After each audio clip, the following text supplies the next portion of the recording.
£25 million may well be our transfer budget for the upcoming summer transfer window. Gio mentioned it to me on the Cup of Tea programme that we did during the week. And then today I was flicking through Claret and Hugh and I saw the figure mentioned again. 25 million. Popped on social media. Once again, 25 million as confirmed by ex-West Ham United employee. So Claret and Hugh are saying it. Ex-employee is saying it. Now, no smoke without fire is what I'm thinking. I'm wondering if perhaps the club are preparing the fans via their usual media outlets for the fact that there won't be a massive spend up like there was last season. And when I first heard it, I thought that seems like a very, very small amount. So I've had a little look into it and I've had a think about what players we're going to have to sell to try and bulk that up, because apparently whatever Pellegrini can recoup, he gets to spend as well on top of the 25 million. But what I want to do is I want to be realistic with the prices. One thing I read today was somebody was trying to tally up how much money we'd get for each player and what war chest Pellegrini would have to play with. And he valued Pedro Obiang at 18 to 19 million quid. And when I saw that, I thought, this is just never going to happen. We are not going to get that sort of money for him. So I've tried to make conservative estimations about how much we're going to bring in, just to make it a little bit more realistic. Otherwise, if we inflate the value of everybody, if we expect that we're going to get 15 million for Reece Oxford, then we're just going to have a totally lopsided budget sheet in our own minds, and we're not going to know the players that we're looking at. And we really need to start to look at what positions are going to be needed, because I think there's going to be a lot of big changes. So I've written down a little list of players who I think will be leaving in the summer and what we're going to get for them. So the first one on my list is Adrian. Now, Adrian is just going to leave on a free, but he will free up wages, I don't know, about 50 grand a week, something like that. Now to the big one, Masuaku. I think Masuaku is one of the players that we're going to have to sell, because let's be clear here, we're not going to want to sell Lanzini, we're not going to want to sell Anderson, Diop, Balbuena, Declan Rice. These players are not going to want to be sold, so we're wanting to sell the players that we don't deem good enough. Now, another club's not going to suddenly look and think, I'm going to want him, he's world class, he might have done crap at West Ham, but he's going to be brilliant for us. It's just not going to happen. So, whilst we might like to think that Masuaku, people will look at him and think that there's a wonderful, tricky winger there, they may well do, but they'll also see somebody as a left-back is quite suspect. I think, and I've done it conservative, I think we'd get £8 to £10 million for him. And I don't think we'd get a lot else. I don't think anyone's coming in £15, £20 million. Why would they? Even as a winger, he's not creating. He's not scoring loads of goals or getting assists. So that's the fee I've given him. Zabaleta. I think Zabaleta will be off largely due to the emergence of Ben Johnson, and Ryan Fredericks has overcome his injury and he looks better with each and every game.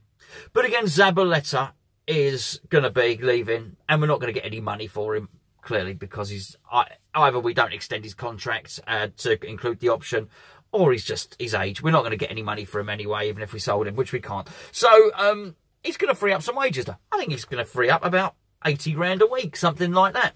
Again, big wages, good wages, but it doesn't make us cash rich, if you know what I mean. The next one, Pedro Obiang. I mentioned him at the start. Again, we'll be lucky to get 8 million for Obiang. There's a reason why he doesn't start in our first team. There's a reason why when everybody's doing their predictions for what team they'd like to see at the weekend, that Pedro Obiang isn't in it. And that's because he's not a brilliant player. I'm quite sure he'll go back to Italy and he'll do a job for someone. But the big Italian club's not going to be coming in for him. And anyone that's not a big Italian club doesn't have that much money. We've seen it with Fernandes, who we're going to come on to in a second. I think Obiang, if we can sell him, and I'm not sure we'll be able to, I think we get about 8 million quid for him again. Fernandes, he is at Fiorentina. He's scored a couple of goals. He's looked good in some games, but they have a buyout clause. You've guessed the figure. It's 8 million quid. So, at the moment, I think we get 8 million for Masuaku, 8 million for Obiang, 8 million for Fernandes. Not yielding an awful lot of money, but it does tally up and it does tot up, and I'll give you my figure at the end. Next up, Reece Oxford. He wants out. Pellegrini wants him out. But this is not the Reece Oxford, the 16-year-old Reece Oxford that had Mesut Ozil in his pocket and made his debut against Arsenal and played really well and looked like he was going to be a 20, 30 million pound player. No. Gone are the days when we can even charge 10 million for Reece Oxford. I think we'd be lucky, and I think the club would accept 4 million for him. Sounds rubbish, doesn't it? I know. He's over in Germany at the moment. Unless things drastically change and his form and the form of his German team picks up, that's what we're going to be looking at. Someone's going to take a punt on him for that sort of money. I know it seems stingy, but what's the point in pretending that Reece Oxford is going to get bought for 12 million quid by someone he ain't? Next on my list is Lucas Perez.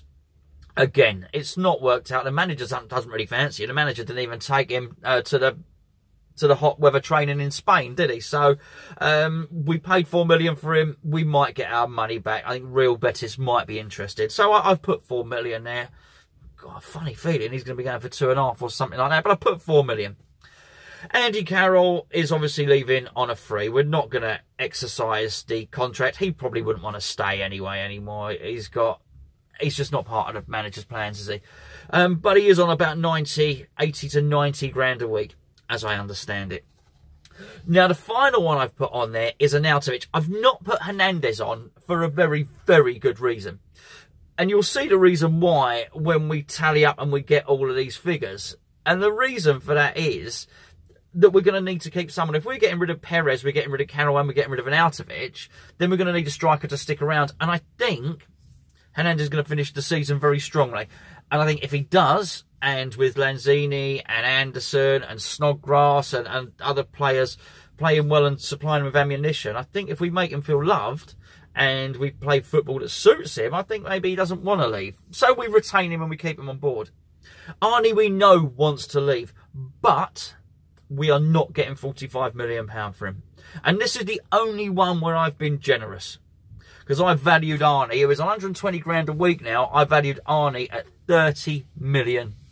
I think we'd be lucky to get that. But I'm going to put 30 down. Nobody is coming in and paying 40 million quid, 45 million quid for Arnie. None of the clubs in Europe and certainly in China. Even when Arnautovic's stock was high, they wouldn't go above 35 million.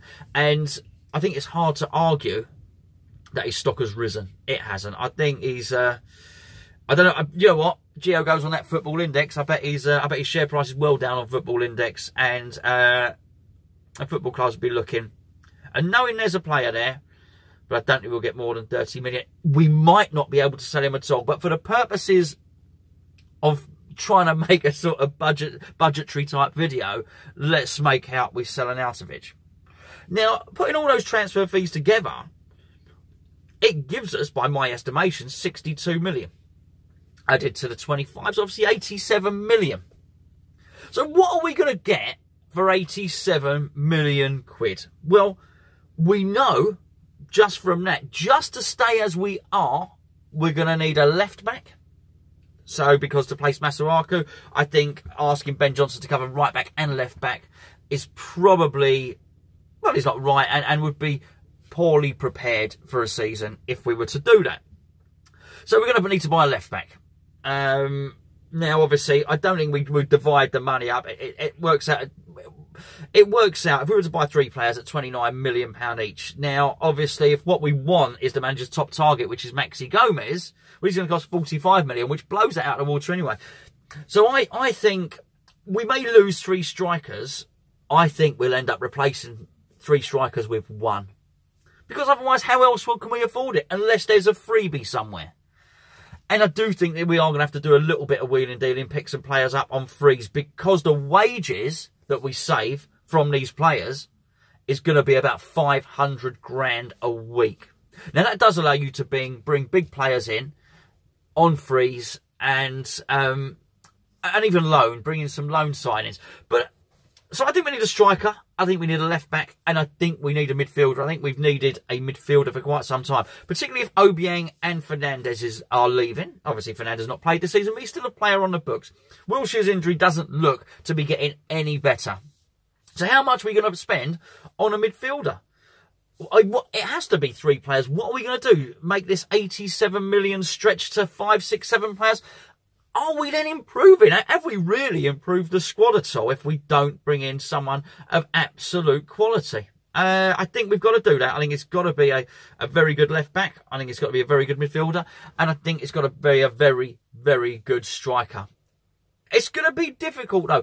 And people are talking about Europe at the moment just because of a different debate that we've been having on Hammers Chat. I think people have rightly been suggesting that qualifying for Europe will attract players, particularly continental players. They like to play in European competitions.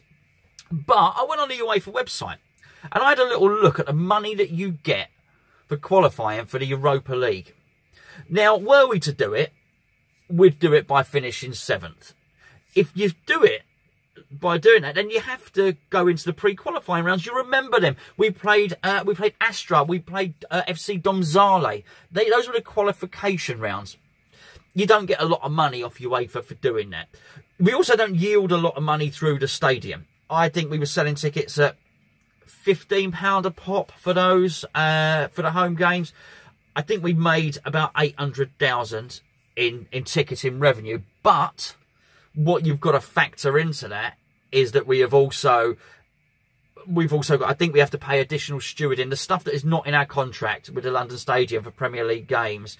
All the costs of the stadium, I think we have to cover for that game. So we're not getting 800 grand or anything near it. You also got to take into account the away leg. How much does it cost to stick 40 people on a plane and put them up for the night in a hotel and feed them and all those logistical things?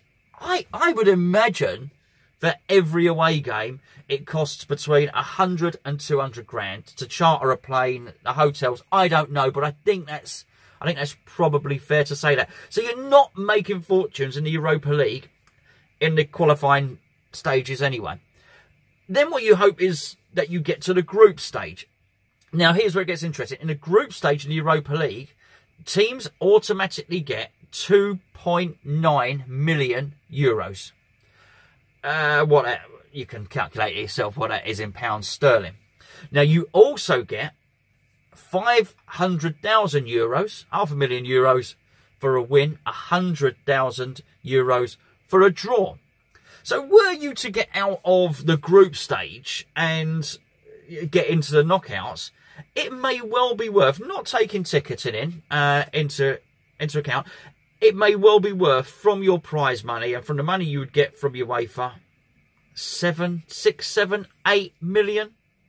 Maybe if you take the ticketing into it and you've had, say, 3 home games, it's not going to boost your transfer fund. You don't think because you're getting into Europe that suddenly you're going to spend another 40 million on players. You're just not. That's not going to happen here because it won't yield much more than 10 million. So it might give you another 10 million, but what on earth are you going to do that? Okay, so we've got 97 instead of 87 million.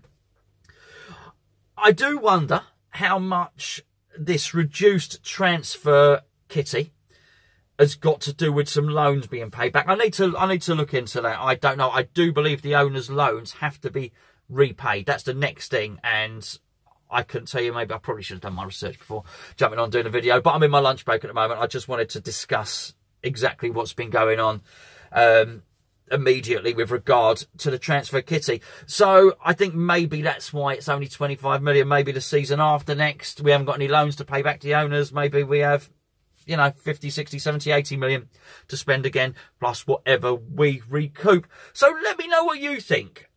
I was going to say, who would you sell? But I think it's quite clear these are the players that we're going to look to sell, aren't we? We're not going to sell Antonio. We're not going to sell Snodgrass. We're certainly not going to sell Mark Noble. Are we really going to sell Obiang? Do we want to sell Obiang? Ogbonna? I don't want to sell Ogbonna. Ogbonna's come back into form. I like the idea of having Ogbonna, of having Diop, and of having Balbuena there, and any one of those three is playing. Have them in the squad. And Winston Reid's going to come back. But does that mean we sell one of the others? I don't think so. Are we going to sell Winston Reid? Well, who's going to buy Winston Reid? He's been injured for the best part of a year.